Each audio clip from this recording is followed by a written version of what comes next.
Hello and welcome back to another video. And this is the motherboard I pulled. That is from motherboard of a brother electronic typewriter.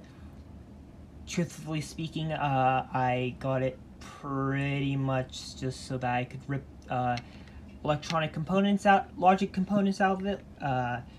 But you know, it's actually kind of nice. But actually gave it a try, and you know, it might be useful actually, so I'm not going to do that. Although I did,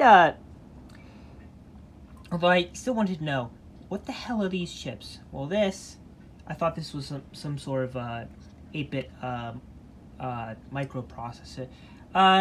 No, mysteriously, it just has the word compact in quotes on the silk screen under it. I think this is some sort of glue logic, maybe? I don't know. So what is this?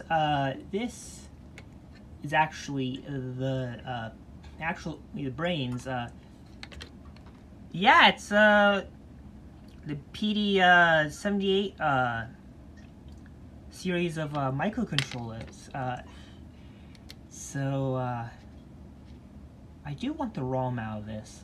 How the hell would you get the ROM out of something like this?